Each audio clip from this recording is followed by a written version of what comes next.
ya kan, press release-nya. Tolong tanyanya, ya, ini dulu lah, karena ini yang inti.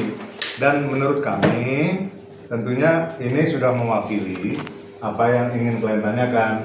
Karena kan kita juga bisa antisipasi kira-kira apa sih kalau mau tanya, pasti perkembangan yang terakhir ini kan, bahkan yang hari ini, kurang lebih kan begitu ya, benar nggak? Ya. Nah, jadi kelihatannya sudah terjawab bahwa memang ini udah ada semua jawaban di press release, tapi mau menanyakan secara langsung juga kita coba jawab lah ya, biar nggak terlama-lama.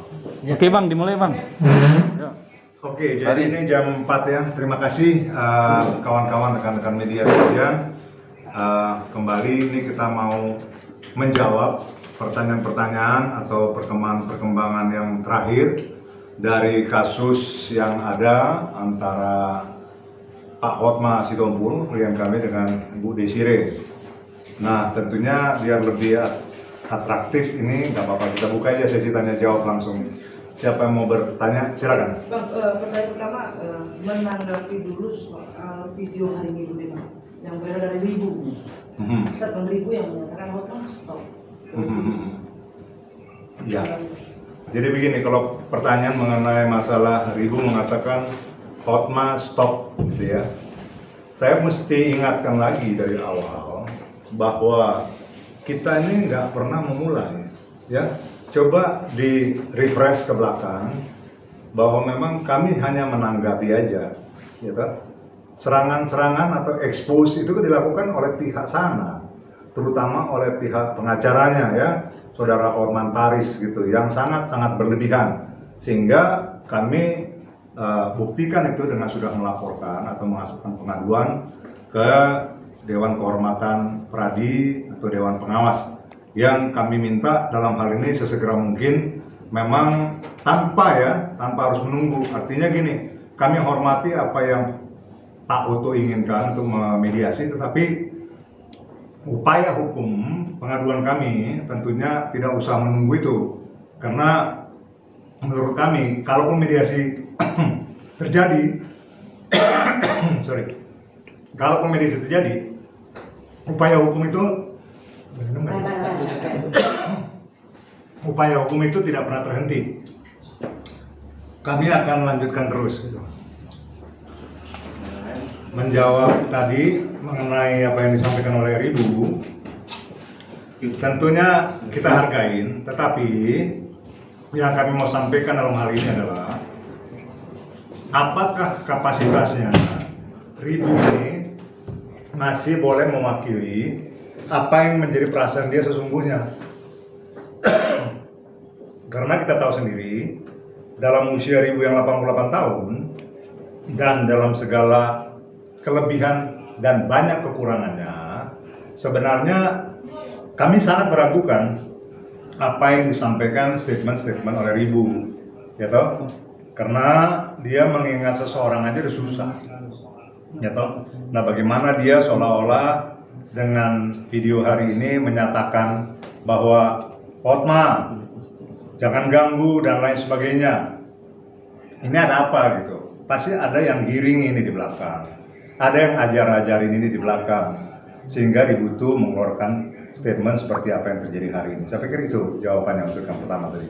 Oke, pertanyaan kedua Bang, kan 2018 ada gugatan terhadap Ribu dari di sini.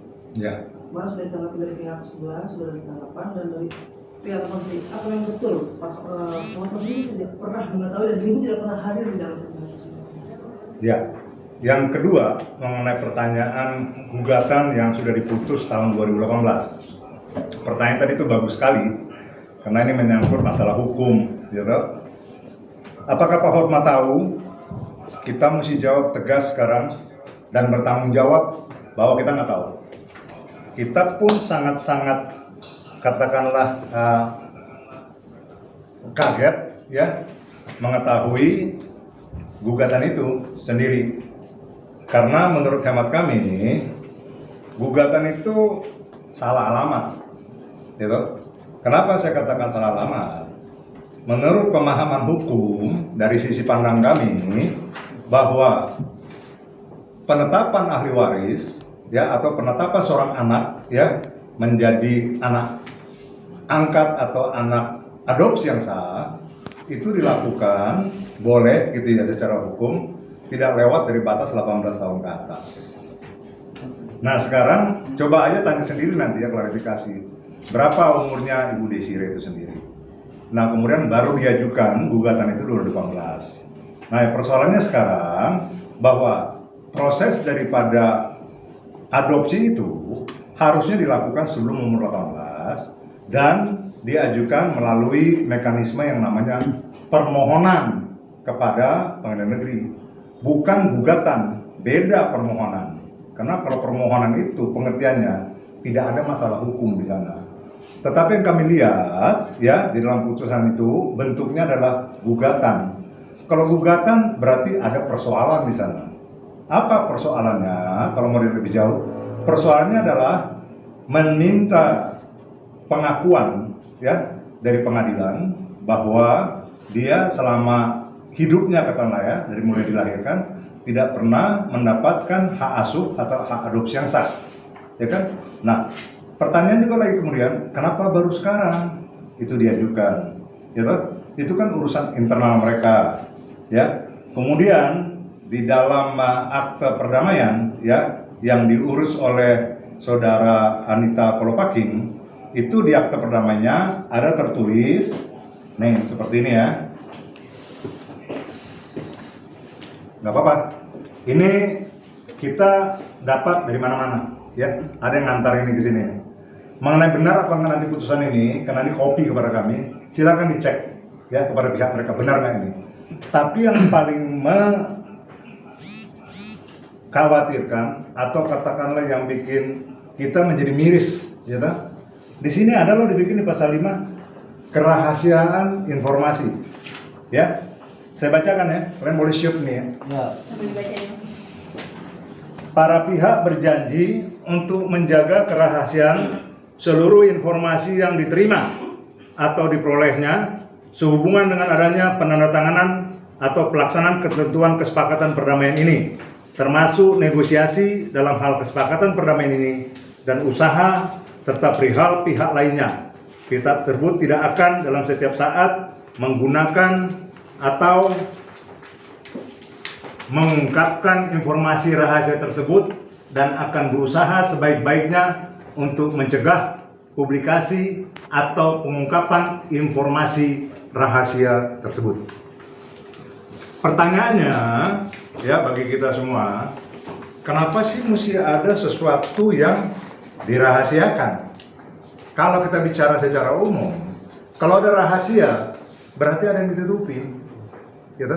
Nah, apa sih yang mesti ditutupin? Satu. Kemudian tadi pertanyaan, apakah klien kami saudara Hormat tahu? Pak Hormat nggak tahu. Justru pertanyaan sekarang, kalau ada istri mengambil suatu sikap, ya, melakukan gugatan ke pengadilan, tapi suami nggak tahu apa-apa.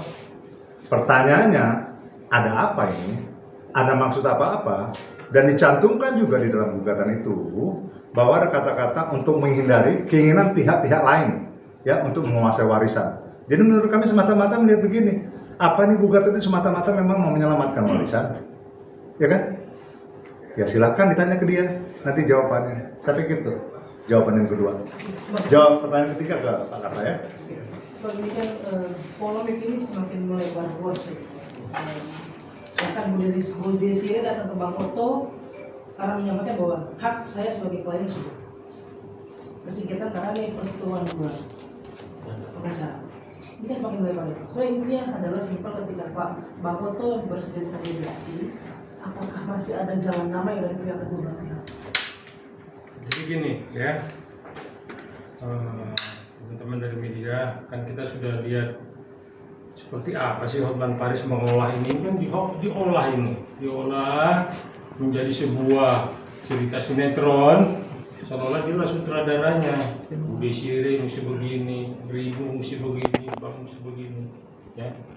Inilah yang makanya saya dari awal, kalau Bu Desire mencabut kuasa ke Hotman Paris karena sudah mempercayai Pak Oto, artinya dia udah percaya dong Bu Desire dengan bab ke Pak Oto kan percaya dong, artinya udah nggak percaya dengan Hotman Paris.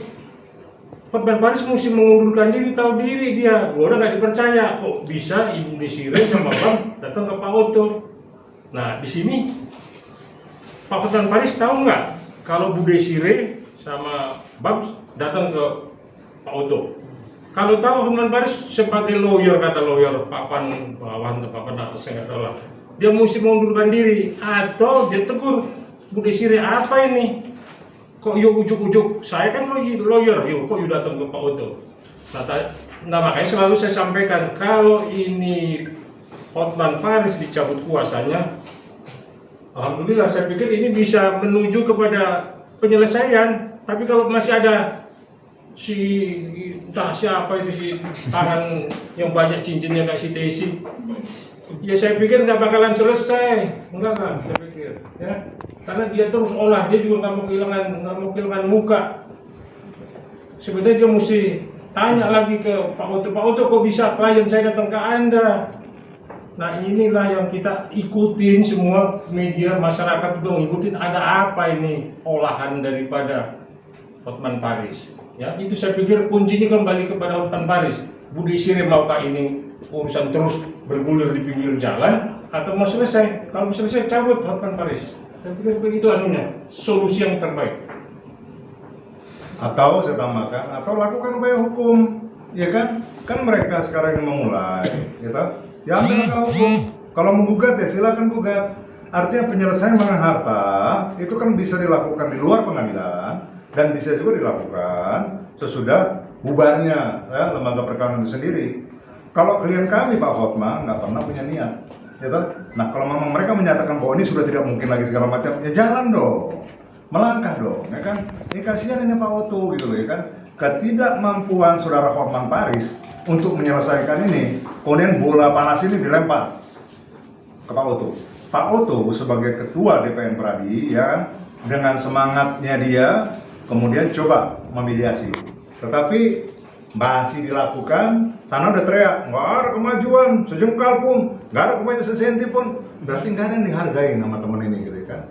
Padahal dia adalah bagian daripada Pradinya Pak Oto, artinya harusnya dihargai apa yang dilakukan oleh saudara Oto. Tapi dalam hal ini dia udah teriak-teriak bahwa tidak ada ini, tidak berhasil, gagal lah apa segala macam. Lah, kok begitu ceritanya? Tapi ya dialah yang mesti bertanya sama dirinya sendiri, kenapa dia mesti sampaikan seperti itu. Tetapi artinya juga bahwa ketidakmampuannya dia, dan kemarin itu dalam statementnya Pak Oto sudah mengatakan bahwa kewajiban daripada seorang lawyer pada waktu berhadapan dalam satu persoalan, apalagi masalah keluarga gini, melakukan mediasi. Mediasi itu sifatnya mandatori. Kalau kita tahu nih ya, diukur kepada pertandingan tinju, kalau bilang ada pertandingan wajib atau mandatori, nah itu wajib dilakukan. Itu artinya mandatori, wajib. Nah sekarang kewajiban yang sudah disampaikan merupakan tanggung jawab daripada saudara Hotman, nggak dilakukan. Yang dilakukan sejak awal. Ada nggak pernah kalian dengar mediasi? Nggak pernah. Nah apa benar seperti itu dalam kasus keluarga gini? Dibongkar, di ini, permalukan segala macam dan segala macam. Itulah keberatan kami, makanya kami sampaikan ini ke Dewan Kehormatan supaya diadilin. Dan dalam hal ini yang baik ini juga kami meminta ya, meminta dengan sangat gitu kepada DPN Pradi dalam hal ini Pak Oto, kalau memang nanti dirasa memang tidak bisa berjalan mediasi ini, kami minta segera upaya yang kami lakukan melalui pengaduan segera secepat mungkin diproses. Kenapa? Ini bukti-bukti kami sudah sampaikan, pengaduan sudah ada, dan menurut dugaan kami pelanggaran itu sudah ada. Secara tersirat, apa yang disampaikan Pak Oto juga sudah dikatakan bahwa memang ada, tidak melakukan mediasi aja itu sudah sangat-sangat tidak beretika gitu sebagai seorang lawyer. Kita kan kemudian mengucapkan kata-kata, jadi kalau sekarang dibalikin, kami yang menuduh dia ini itu nggak ada seperti itu. Serangan pertama, mari media nih, tolong nih, saya lihat ini kadang-kadang nih netizen atau apa segala macam banyak ini katakanlah menyalahkan, ya kan? Tapi nggak apa-apa, kami sabar aja kok. Walaupun sekarang masyarakat menilai bahwa katakanlah sekarang, oh sebagian besar membela Bu Desi segala, nggak apa-apa. Terakhir nanti adalah hukum yang akan membuktikan itu semuanya. Kalau opini masyarakat nggak ada buat kita. Kita sekarang bukan bicara mengenai opini, kita bicara masalah kebenaran. kebenaran itu pada waktunya akan terungkap, bukan melalui opini yang ada di masyarakat.